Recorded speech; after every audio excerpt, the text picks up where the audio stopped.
like your generation. The last time, you know the interesting part.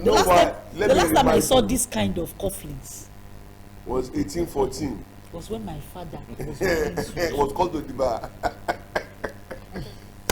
Let us go straight into the papers this morning, because some people are on this table and they are troublemakers.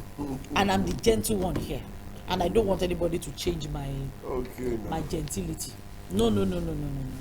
So I've carefully looked at the papers, and I want to begin with the Nigerian Tribune this morning because it talks about something that concerns Olayinka Ola-Daniels critically, since he's the one dressed like a lawyer this morning, all suited up. And he's also a lawyer anyway. And he's also a lawyer anyway, a constitutional lawyer to be very precise. So yes, we're excited because we're talking about the constitutional review, which is supposed to end this week. Now, the Nigerian Tribune tells us that governors may lose immunity for criminal offences, and sexual harassment, disobedience to court may become impeachable offences. Judiciary to take full custody of Code of Conduct Bureau, Tribunal. And tribunal membership expanded, all geopolitical zones to be represented. National Assembly is under the pressure to scrap the NJC and states to control judicial appointment. What do you think? Yeah, well, to some of those amendments, proposed amendment looking at, for me, well, there are on two coins side of two coins for me, because one, yes, in as much as I agree, for instance, the NJC, let the states handle it.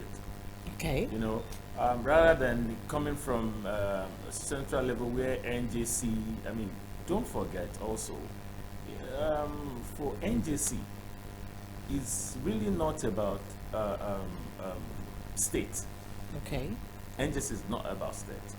NJC is a body from the legal part of, so executive is not involved here. It's an independent body. Okay. Right? That, okay, you can nominate as a governor, as a president, you can, but they are the one that will then recommend to say, okay, this is the person. You see, we must have, a balance. We must have check and balances. You know, you must have a body like that to scrutinize. They know themselves. Yeah. So you cannot just, because you may not have the information at their, fingers. So you can't decide. So now saying state. Now, what state? Yes, we have state branches. We have, even in the state, we have different, for instance, in Lagos State, let me come down to NBA. We have Ikeja, we have Lagos, we have Badagry, we have Ikorodu, like that. So now, when you now want to choose a judge, so do you want to go that route? No. That is why I said some of them may not walk the way, you don't get involved in that. I don't think they should consider, they should leave NJC to do its job. And don't forget, for state judges, they are still in charge. But for the Code of Conduct Bureau, yes, I think I agree with that. It should not. It should be, a judiciary thing. Okay. And whatever that is coming, they should report to the judiciary, and the judiciary should appoint them. You know, as against to have also independence of that, because we know what the executive. We know what they do when it comes about victimizing, or they want to witch hunt anybody. They use all these instruments, all these apparatus in their, in their corners to carry out whatever they want to do. So all that. Now, coming back to immunity, well, the system we practice here. For instance, if you take immunity away from the president, you take immunity away from the governor, there will be so much distractions, meaning that anybody can be taken out at any time, meaning that you have to probably be going to court while you're the governor, and even when that has not even come, we know what is happening. Some of them are distracted with so many activities here and there. But then when we then go to say, okay, take immunity away, but at the same time, there must also be check and balances. For instance, when they are talking about impeachment for disobeying court order, that thing I don't know, when each time I see such, it gets to me, to the bone marrow. If you disobey court order, then what are you telling an average Nigerian to do when there's a judgment of court? That is why you see some people, like some of them believe that even the Constitution is that instrument for some people, that is for the elite to use against the masses. I mean the less privileged, because you find out that to an extent some of them are above the law in courts, because to them nothing can happen. And they will tell you, okay, that is where you hear when somebody says order from above. So nobody obey the constitutions. Nobody follow his duty. Follow due diligence in carrying out his duties. Why? Because someone is afraid of somebody. So yes, we need to put up, check and balances. But then, when we are doing this, are we right for this? Are we good at it? Like, okay, for instance, they're asking for state policing and all that, which, for me, I want it. For me, yes, we need state, policing, because the way it is, you can see what has been happening here and there in different states and all that, where they say governor is the number one, yet he doesn't have a say over the security, because somebody can come from federal to say, yes, I'm from the federal, whatever, and he decide. I think, yes, we can consider it, but then another question some of us still ask is, do we have people, governors, do we have a system where you will do your job without fear and favor, where you're not going to use your power as governor to terrorize the opposition or to terrorize different people? Why? Because the security apparatus is in your hands. So these are to be questioned. So how are we going to manage all this? Because when we say, okay, state policing, yeah, we have the state police and they can go, yeah, we can. And like what operates in some other advanced countries. Look at the Americans. They have their state police, but they have FBI. That is on federal level. They have, so when there's procedure, there's room, they know what they due process. They know, okay, when it gets to this point, okay, this takes over. When federal is coming, they go through the state. So we don't even have all that. So maybe we may need to restructure that. We may need to consider that in the amendment to see, because when we don't just say, okay, yes, this has to go, oh, that has to go. Have we really sat down to look at this critically, get stakeholders involved? When I say, because some of these people, like the member of the National Assembly representing our people, when they go there, it's about me, myself, and I. So they don't consider what. So you say that there is selfishness, very, because most of them, what they do is about, particularly the elite. Even look at the Constitution. How did we come about this Constitution? How did we arrive at where we are? Just because a lot of people were looking more at what we favor than. And that is why we are here.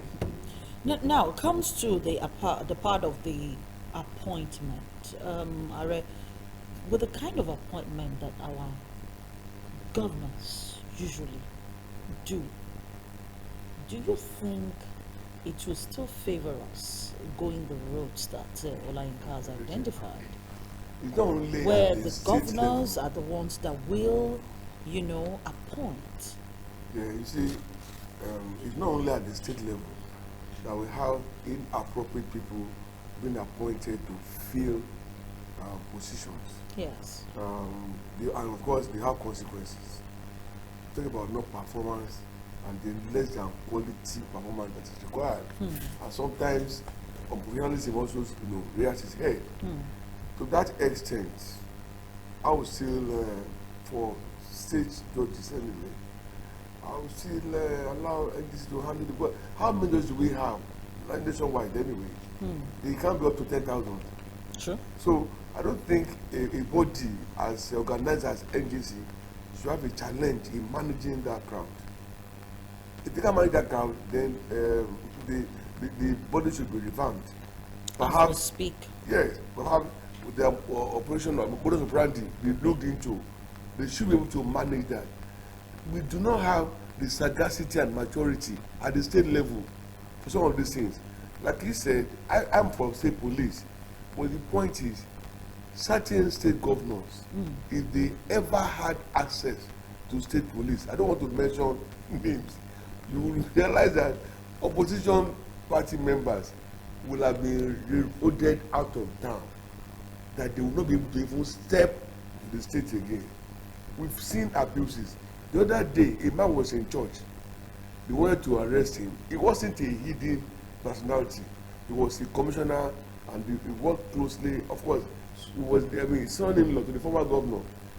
In a Gestapo style, they stormed the church, disrupted service, no regard for God and no respect for the people in, in the church. They could have waited outside. They could have consciously. The vicar is the head of the church. Yes. Send a note through the usher. We want to take this man away. Please ask him to come out. They have his phone number. They could have they have other channels. To have achieved that. And civilized channels. What did they do? They stormed the church as if they're coming for a hardened criminal. Got the guy off from the church, handcuffed him, and then they also recorded the video. To achieve what intention, I don't know. That when at the end of the day, less than 24 hours after, the guy was released. You would have thought they had established prima facie cases against him that border on criminality. Okay, now one of the reasons why we're talking about this part is because the National Assembly is transmitting the revoked electoral bill to President Muhammadu Buhari today. The governors have an issue with that bill because there are issues in the bill that they would rather not have go through. What the issue of consensus. As their territory is being challenged. Unfortunately, democracy is not about me, myself, and I. And that's the principle that has brought us to where we are today, where the man you voted for is living a digital life, and you, the masses, are living a less than analog life. No, with me. Let's look at it this way. The National Convention of the APC, another story on the front page of the Nigerian Tribune. But let's not even talk about that because the governors are undecided about 11 chairmanship aspirants, and I'm asking the question: isn't it that we have given the governors enough power at the level of the political parties that when it now gets to the constitution and all that, all the shenanigans that they are bringing forth over their convention, is it about the people? Governance is about people. Party machinery should be about, okay, what's our plan for the masses? Not all this there. So that's because I consider it a luxury that's ill affordable for us to start talking about it. Because at the end of the day, how will the average voter